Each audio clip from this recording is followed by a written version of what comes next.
दुनिया की सबसे विचित्र शादी,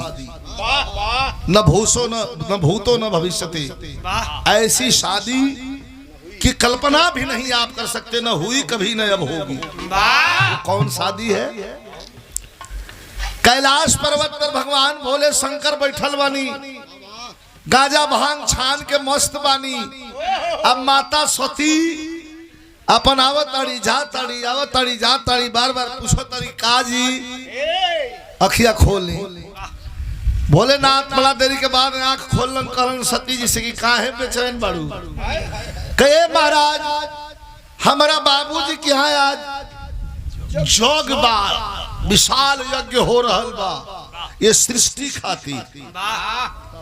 भगवान भोले शंकर कहलन कि का कहल चाहता? कहलन करे महाराज चलबा ना का तो कहा? अरे हमारा बाबूजी क्या जोग न होतिया, जोग होतिया न्योता आइल बा। कहली कि ना न्योता का जो हमारा बाबू जी खन जोग बा तो न्योता का मतलब बा? भोलेनाथ हंसा लगा कहना ना और रोज चलो, लेकिन जहिया कोनो विशेष कार्यक्रम होखे केहू का दुआरे तो हितई नतई में न्योता का निमंत्रण पत्र का इंतजार करे के चाहिए। हमार गइल ठीक नहीं खे, अब तुहारे ऐसने मन बाप तू जा। माता सदी थोड़ा क्षुब्ध तो भइली लेकिन चल दिली। चलते चलते चलते चलते पहुंचली तो वहां ब्रह्मा विष्णु तमाम देवता ऋषि महर्षि अग्नि देव वरुण देव तमाम देवता वहां बैठल बानी लोग और यज्ञ का क्रियाकलाप हवन चल रहा बा। बड़ा क्रोध में भइली माता सती की हाई देखा न हाई भूल आइल बाणा सा हमरे आदमी के ना बाबूजी हमार न्योता दिया उहे रही तो ढेर खा जैतो का। जाके अपने पिताजी दक्ष राजा के सामने खड़ी हो गई, कहली कि बाबूजी इन्हीं कामरुआ ना कैली है, उन्हों के न्योता दे दे के चाहत रहा ते को स्वाहा कर रहल बाणा। आ दूसरे तरफ बिटिया के तरफ इशारा कैलन कि बेटी बैठा, पगला नहीं खेना आई। इतना भैया बैठल बानी, कौनो में हरारू के कौनो केहू धरती का हो खो और करे मरद के करे समानवा पगला बौरहवा कही तो होश में बा, पगला नहीं खेना आई। लाल हो गई माता सतीराज, जबान संभाल के बात करी। बाप हई अपना जगह पर हई, रुआ का कह रहल बानी? कहला ठीक कह रहल बानी, ना न्योतवा यही से दिली हमी कि उहो आ जाई तो में भूत प्रेत छोड़ के कुल जगिए नाश कर दी, यही से ना बोलली। माता सती दौड़ के वही हवन कुंड में अपने आप के समर्पित कर दिली, कूद गईली कि जब हमारा स्वामी का इतना बड़ा अपमान तो हम हूं अब जी अब ना। भद्रकाली और वीरभद्र को भेज करके भगवान भोले शंकर ने प्रचंड कलापात करवाया। इतना मार काट भइल कि वही में दक्ष राजा का भी गर्दन कट गई। बकरा के मुड़ी लगा के बाद में जग पूरा भइल। यार माता सती का जन्म फिर पार्वती के रूप में हिमाचल प्रदेश में हिमाचल राजा के बखरी में भइल बा। धीरे धीरे सयान भइली तो हर बाप का फर्ज बनला, जैसे हमारे राम जन्म सोखा जी खोजत खोजत खोजत खोजत जहाँ वो बेटी के भाग बा वहां पहुंचल मऊ में, और जौन बात वो लड़का के पसंद कैलो परम पिता परमेश्वर के यहाँ से ही गिनती तय बा। ए भैया गणना के संगे संगे मननो बैठे के चाहिए। कुल गणना बैठा था 36 गुण से मनना बैठते नहीं के। भगवान भोले शंकर वही 100 वर्ष का पुरनिया का भेष बनौले, बड़ी बड़ी दाढ़ी बड़ी बड़ी जटा बड़ी छाला लपेटले भभूत पोतले बैठल बाणा में 100 वर्ष का भेष बा माता के वियोग में। आ वही घड़ी लेके नारद जी पहुंचल हिमाचल राजा के कि आवा एगो लड़का दिखाई। आज जब कैलाश पर्वत के प्रांगण में पहुंचल भोलेनाथ के खड़ा भइल तो पूछा ताड़ कि ये भैया ये दुल्हा का बाबूजी हुआ का? तो नारद जी तनी पीछे हट के कहना कि नहीं दुल्हा ही है। अरे मतवा तोहर माथा खराब हो, कोई 100 बरस का पुरनिया दिखाओ तरह हमार बेटी 16 बसंत पार कैले बिया, पार्वती नाम रख ले बनी आ ओकर चले ले त मोती झरेला ओकरा पैर के नीचे। अब तू ओकर बिया ई का देख के इला है 100 बरस का बुढ़वा के ई मकबदरिया ठेली के में हिल जाई। कला रे ना भाई तू नहीं खा बुझत त्रिलोकीनाथ हूं के अच्छा त त्रिलोकीनाथ छलोकीनाथ हो हम ना करब। कला रे भाई जब ये गइल बा ये गइल बा तनी तू बात कर लो, तू बात करे में का जाता। जाके कान में धीरे से नारद जी भोलेनाथ ने कहला कि प्रभु आँख मुन नहीं भोलेनाथ कहला के नारद जी कहला बिहावा करबा कहला मर्दवा कहिए से जोत है कहला तो बढ़िया रूप बनावा के खड़मल का रूप बना के बैठल बा ई जे आई हो भाग जाई। खड़ा भइना भोलेनाथ चुटकी बदल टन टन पूरा चेहरा चेंज, ललाट पर चंद्रमा चमकत बा, जौन त्रिशूल से लेकर के रोम रोम चेंज हो गल, एकदम युवा भोलेनाथ। चुटकी बदल खाना, चुटकी बदल पानी, सब सामान चुटकी पर हाजिर। हिमांचल राजा कहला बस बस बस बस बस बस कौनो लड़का ना चाहिए, यह लड़का चाहिए। लड़की के कोनो चीज की जरूरत हो चुटकी बजाई हाजिर। ना ना ना ना कोनो धनी ना चाहिए, ना बिल्डिंग चाहिए, ना अटारी चाहिए, ना महल चाहिए, हमारी ये ठीक बा। हे महाराज नारद जी अब हम राजी बनी चल हम लोग और सजल बा नगर हिमांचल कर यार जाता जोन बात तिल कहर उनके फिर भोलेनाथ हुआ 100 बरस वाला भेष बनौलो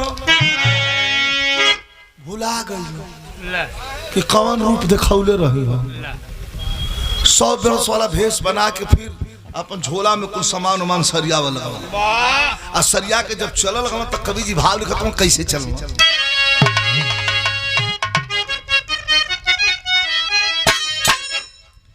अरे ससुरिया अरे ससुरिया चले भोला धीरे धीरे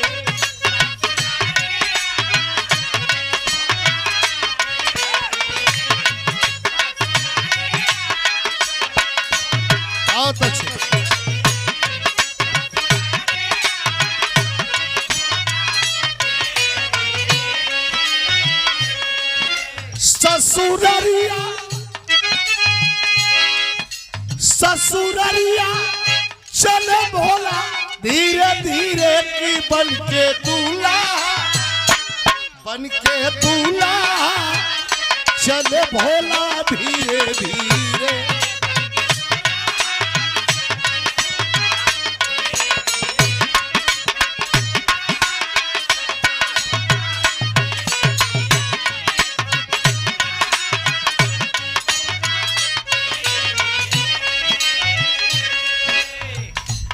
रूप कौन बा गले गोजर बिच्छू गले गोजर बिच्छू नाद मारे फुफुकारी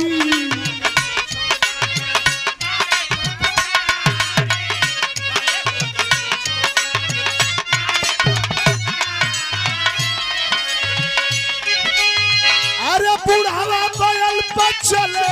बुढ़ावा बैल चले कहीं जब सवारिया जोरिया 12 बजता कैलाश पर्वत पर नारद जी अगुआ हुआ अगुआ का हालत जनते बानी जौने आवत धर के चुकी हिला देता का हो खले मतलब खबर ले बजा खला दुल्हावा खले आवत होई हां 1 बाजल अरे तगौआ के कोई रे हाय रात गौ हाय हाय गौआ के गोइले जब आई बाबरतिया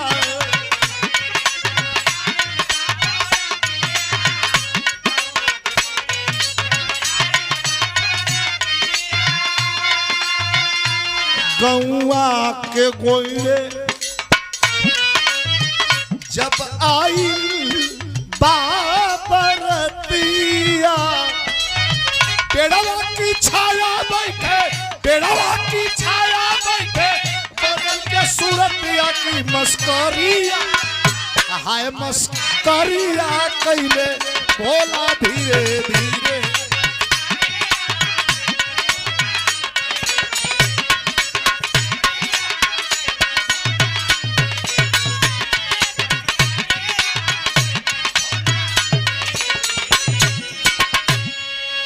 भगवान भोले शंकर का नटखट रूप 100 बरस वाला बेस 1 बजे रात का पहुंचलन गांव के बहरी महुआ के पेड़ के नीचे बैठ गए बड़न बरधा बांध दिले बड़न यार नारद जी के जाओ ना आवत तो ना एक ठो कुछा मार के मर्दवा तू नहीं दिनवा भुला न गइल हो पछतात हो हिमाचल राजा के कहां कमाल हम फंस गइली। अच्छा तो 3-4 गो गौरा महारानी का सहेली कॉली सखी ए सखी तन चल ना हम यहाँ घूम के देख आई जा का जनी नहीं बरतिया आई लोग है सहेली चारों गौरा महारानी के आ गईली सो आया के वो पेड़ के नीचे देखली स तो एगो बूढ़ बैठल बाटे आ ओतने बूढ़ एगो बरधा बनले बाटे गांजा पियता तो तकली से तकली कि ए बुढ़ऊ भोलेनाथ चीलम पर से मुंह हटोला कलर हम बुढ़ऊ हैं कहत का हुआ कहना के जाके कह दस घरे हम दुल्हा हैं आही दादा 5 अंजुरी धूल लेको है मुंह पर झोंक दली से आँखों भठा गई भैया मास्टर थोड़ा तशरीफ और पीछे कर लेता तो बच जाता तो सब बस घुसूक जा भाग किसे तब कल के हई देखा है बुढ़वा कहता दूल्हा अब उठा के धूर झक झक उड़ावत बाड़ी हर गइला बोले कहला के अच्छा तो सुना पाउडर भाग जा लोग ठीक ना पड़ी पाउडर हमारा पसंद नहीं के तन को एकरा में सेंट नहीं के अब तौले वही घड़ी तर्ज लगे स्वर्गीय बुल्लू उस्ताद तर्ज के गांव से भाई देखी बिरहा अब बिरहा में तनी मनी हमनियों को ठुमुक सुमुक देहल जाला लेकिन कुछ गवैया नया बाणा सब मन के बताई ला हम के देख बिरहा जब नचिए देखे के रही तो काहे के बिरहा आदमी करिए कैसे बोला दे अरे तनी मनी मौका झोंका कहीं यार तनी मनी तो मुख गलत बात अलग यहाँ बांध के करियाई में ये तत तशरीफ ऐसे ऐसे हिलावत अरे मेरा हो मास्टर देख ले बात तो मुड़ी हिले कैसा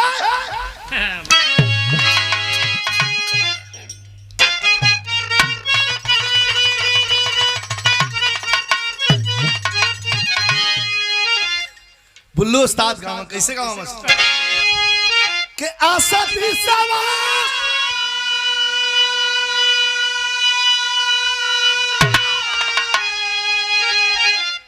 आशा तीसवा सब जरूरत बनी कोई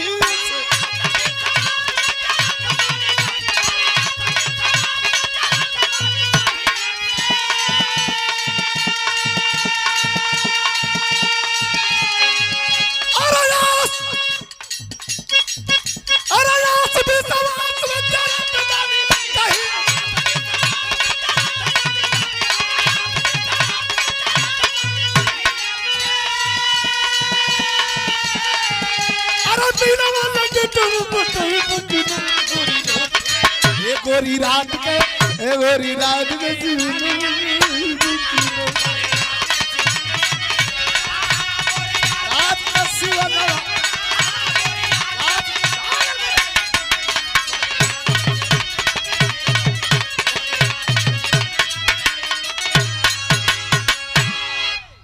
चारों सखी घेर ले। अच्छा अकेले मर्दों के मेहरू पावल इसे कोई तो बड़ा दबेरे ली अरे तो कोनो यार खोदत बा कोनो हो कला अरे तो हट जा लोग बुढ़वा बढ़त नंदी महाराज देख के अपन खुर्चा था महाराज एक बार खाली छोड़ दा पगावा खोल देता पहले मुंह से झटा लो बन के खाली पगावा खोल दा महाराज हमार कल घबरा मत ससुराल का बात है तू छटका मत तो और प्रजात वर्धा कह यहाँ मर्दा मर्दी के बात है वर्धा कहाँ से आ लम्बे खड़ा का तो कैसे हो क्या पूछे थे मास्टर कि पूछा सब सखिया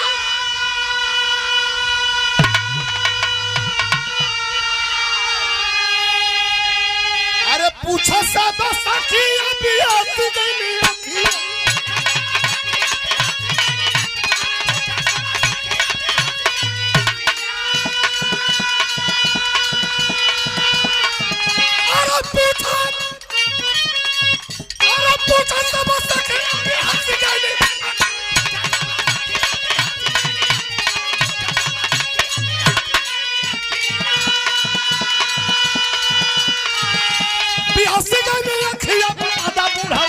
अरे कहा तो हरी अरे कहा तो हरी मोदी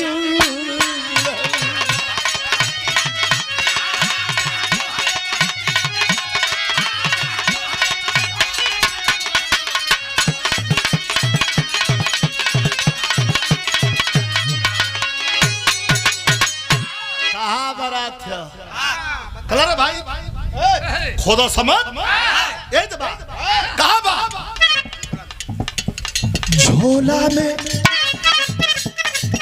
झोला में हाँ झोला में बारात सुदानी तो तला है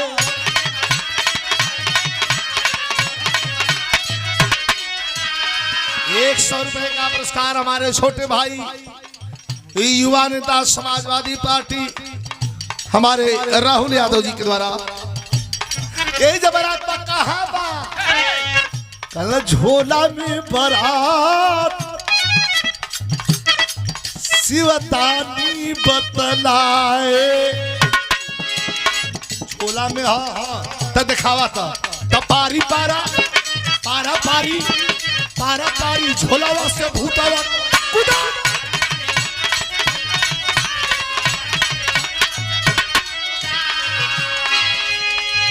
तले भागा ही में कतलन के दांत लगी गई ले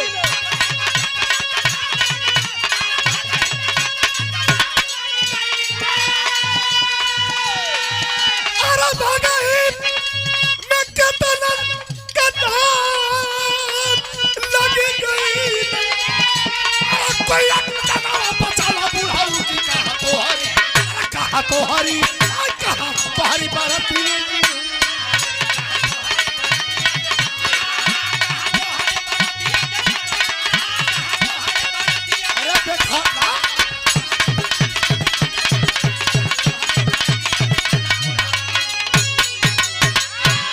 असली मजा कल दिखावा तो कहाँ बना थे कल हबुआ समो ये झोरो में बा ना दिखाओ कल के दिखा दे ना तो का होई हो तो लठल भोलेनाथ कहला कह रहे हम खाली मेरे छलवल पेटले ही लंगोटा ना है ये तरह ठेला थे दोनों टंगिया ऊपर हो जाई कीड़ा लोग जी भाग यू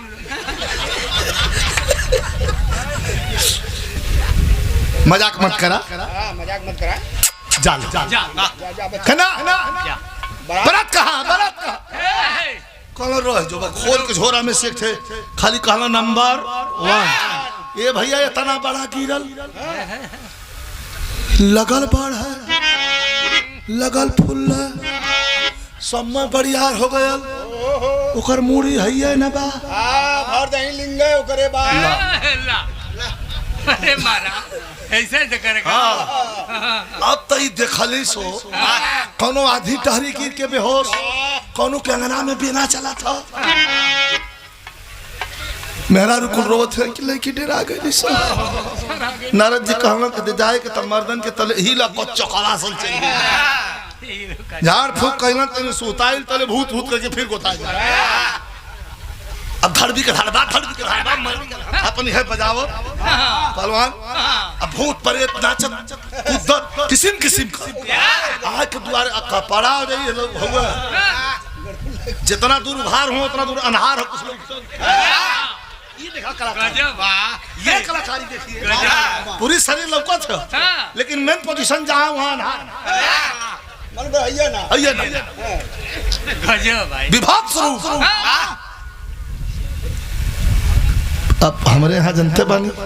मेहरारू कुल भीतर से गावत है सो, अब वही में केवाड़ी बंद कर क्या हो दादा भूत। तो हमारे यहाँ का शोभा आजकल तो यहू में भाग गड़बड़ हो गया। मेहरारू कुल धोनियों में अब लेला पुदीना गावत है, लेला फिरी जावा लेला फिरी जावा कहता ये भैया भोलेनाथ तो 100 बरस वाला भेष में बर्धा पर बैठल हूँ कलर भाई परछन उछन नाराज जी कहना उम्मीद कम कहना कहाँ है डंडा लेके खड़ा हूँ सो मार के पिठिया पर के चमवा छोड़ा लिया सो कहना के कर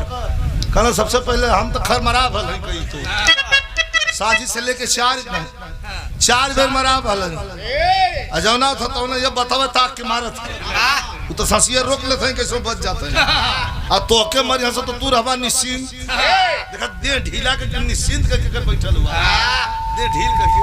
ढील करके पीछे से उमच के अगर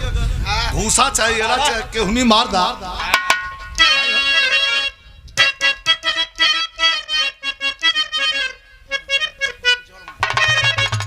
माता बहन लोगों ने गीत कि तोरी बोलिया सुने को तवाल तू पी बुनेला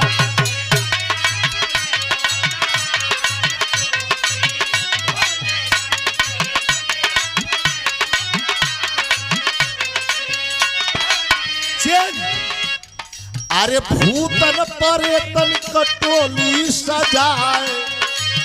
भूतन परेतन कटोली सजाए पहुंचल परतिया द्वारे पर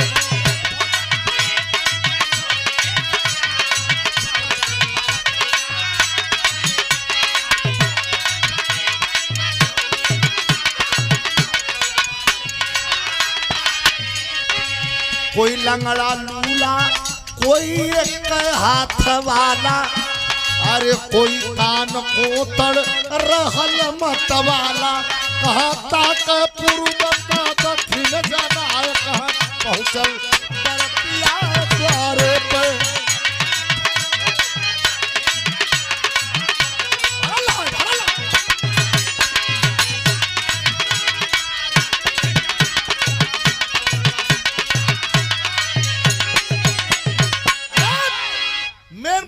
बिरहा का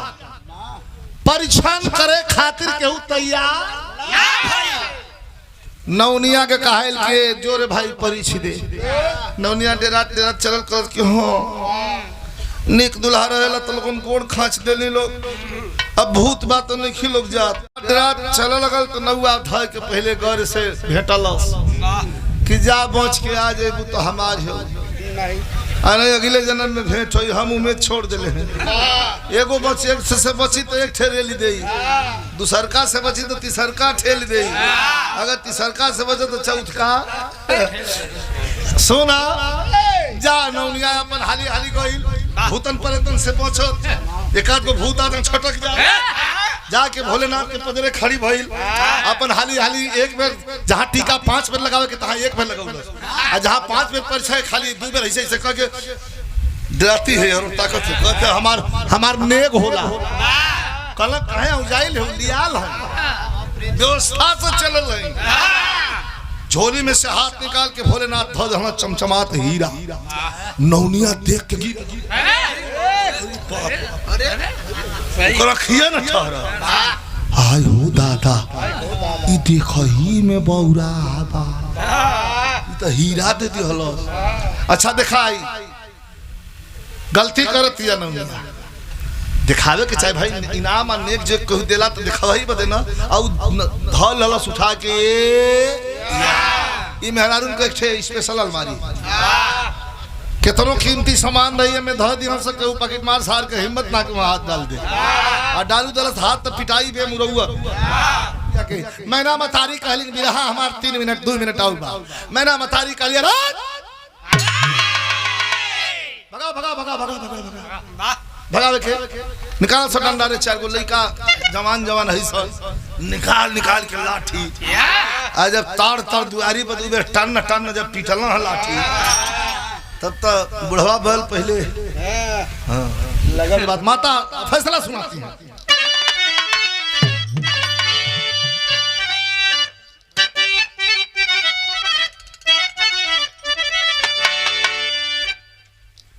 कि तमाशा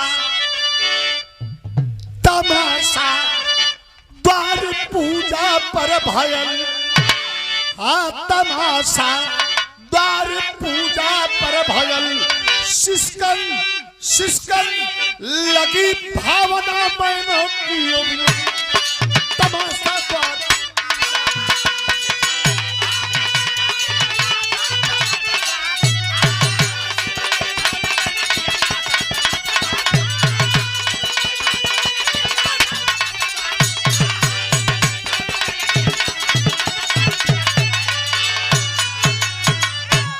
निंदा मैं ना करती पीठ कपाट नहीं करूंगी शादी से भले उमर हजार कुमार नागम तनिक विचार की आई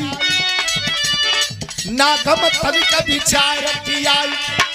अगुआ बहुआ बायकवार नटखट भाव से आयल दुल्हा पानी डूबल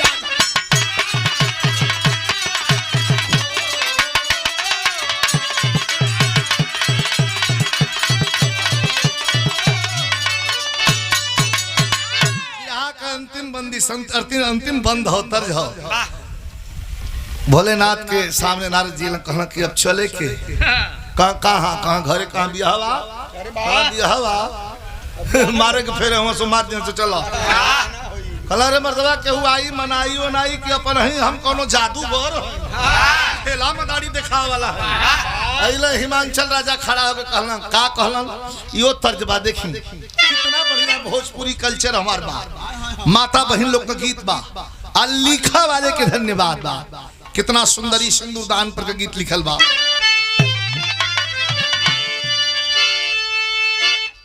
कि माई सिखवली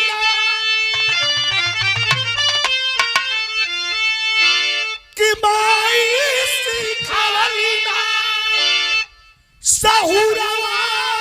जनाला सहुरवा जनाला अरे सनूर हो दुल्हा धीरे से डाला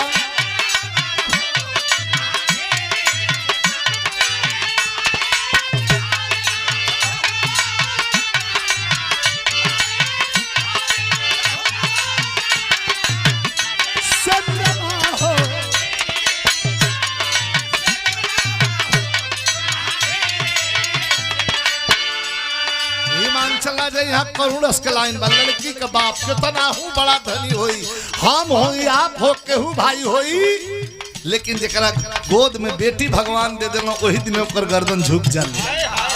कहीं जाइबा पगड़ी बांध के हिमांचल राजा पैर पकड़ के भोलेनाथ करोबल करुण बात बाका कहूं सभावा में डूबल जोनी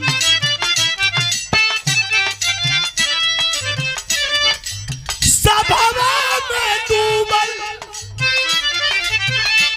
सभावा में डूबल जाले हमारी पगड़िया सभावा में डूबल जाले हमारी पगड़िया पगड़िया हो नाथ हमारी उठाला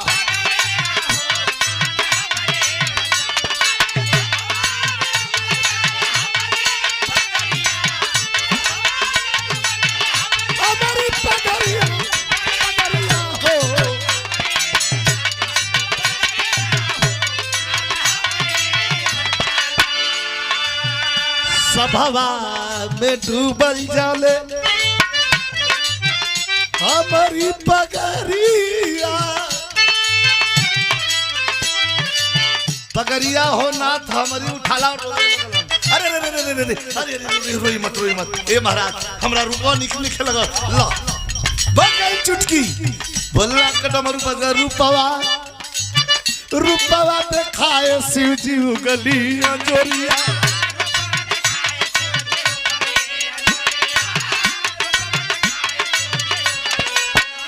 रूपवा देखाए शिव जी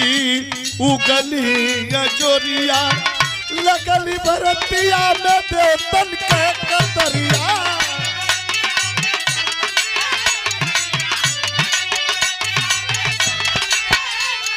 अरे लगली भरतिया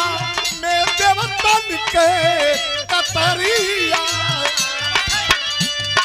अरे पार्वती संग अरे दुल्ही संग दुल्हा आज घूमला भवरिया अरे पार्वती संग शिव जी घूमला भवरिया पकड़िया हो नाथ हमारी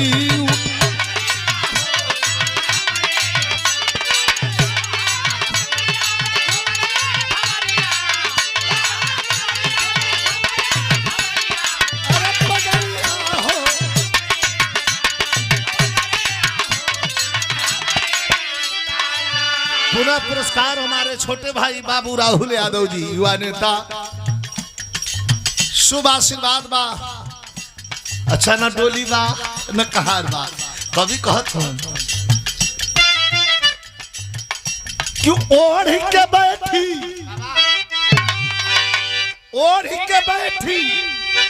वही पहला पर चदरिया गिरजा महारानी आयली अपने पीतम के बखरिया गिरजा महारानी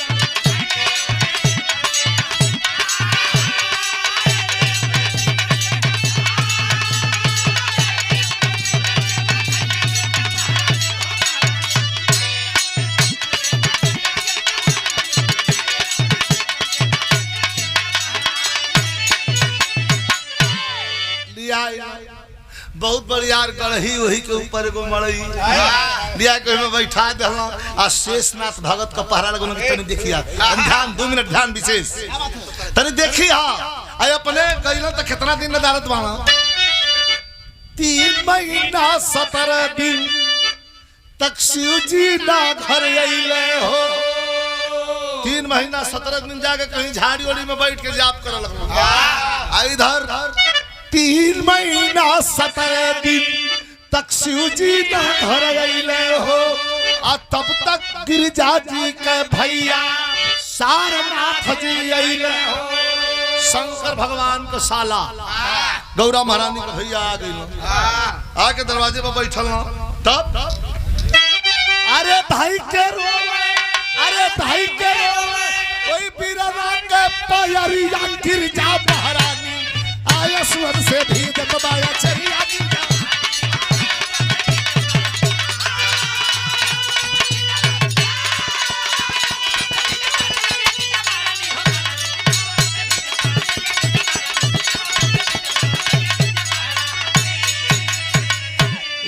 लिया के अब केहू भैया इतना भैया बैठल बानी लिया के सारनाथ पूछला करे बहनिया आ वो कहाँ बाड़ा का पागल राम तू तो जैसे से लिया के आइल बनो तहियो से भागल राम हूँ चलिए ससुरा के हम तोर गुजारा ना हो तो 50 गाड़ी शेषनाथ भक्त के बोलौला कहना सुनबे है जा तेही यहाँ का देख रख करे वाला बड़े कहले भैया रे टुकार मत करा हम भक्त हई कहना तो के ऐसा भक्ति करवाई कि नंगा भगवा यहाँ से विदा करबे कि ना हम के विदा करल आप लिया जा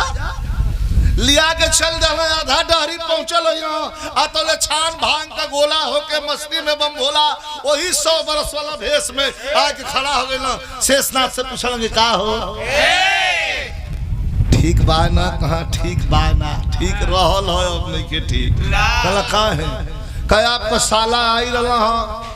बहुत गाड़ी दिहला हो लिया के चल गई ना माता जी के कहना कि पगला सारे के कह दिया लौकी मत तो गोड़ हाथ काट ले।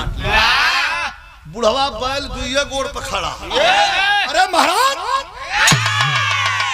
तो सरवा आदत धर ले, जब तुहार मजा का समय आई तैयारी लिया के चल जाई। कहला तब का होगा चाहे कहे तो नहीं कर मैले चला पानी न पिया देवे के पकड़ लेवे के ऐसे।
नारी बीनो पिपलैले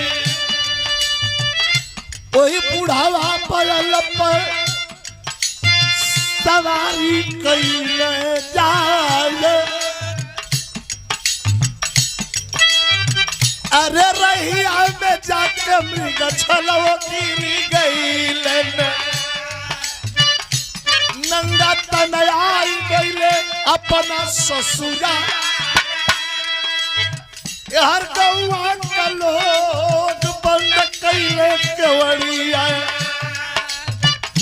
दयल बौरा हवा ससुरलिए में बड़े बयरिया डोलन लागी। आया विधि लिखल में नहीं पहुंच गए दरवाजे पर भोलेनाथ कला निकलो नंग धड़ंग कहले कि न भूतो न भविष्यते ऐसन के कर बरात बिया हुई। जटा उपार के धरती पर पटकल 107 लिंग की उत्पत्ति हो गई। माता जंगला में से देख के जंगला बंद कर देने की अरे बाप रे बाप 107 भक्त का उत्पत्ति है। 107 भक्त का उत्पत्ति माता जी के द्वारा कल गई। जमन लिंग भग जड़ित शिवलिंग अंतरराष्ट्रीय देवता, विदेशों में भी इनकी पूजा होती है। लेकिन केहू अपने बहन बेटी के हाथ पकड़ के ना निकालला, लेकिन बार सारनाथ पकड़ के खलाई।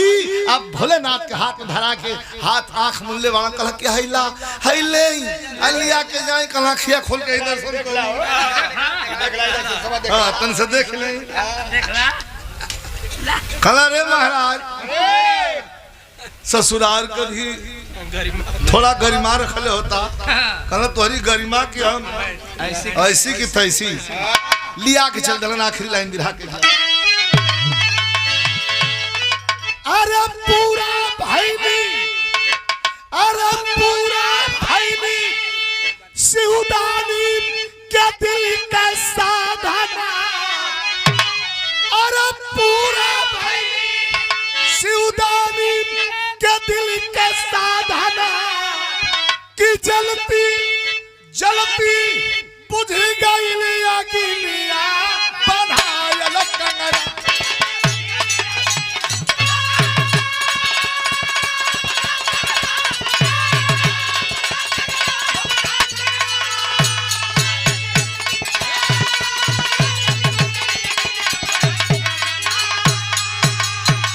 हमारे कन्हैया यादव जी बनवा की धरती से कन्हैया बाबू के द्वारा भी पुरस्कार में बहुत बहुत धन्यवाद। हरि अनंत हरि कथा अनंता कह गए गुरु बिहार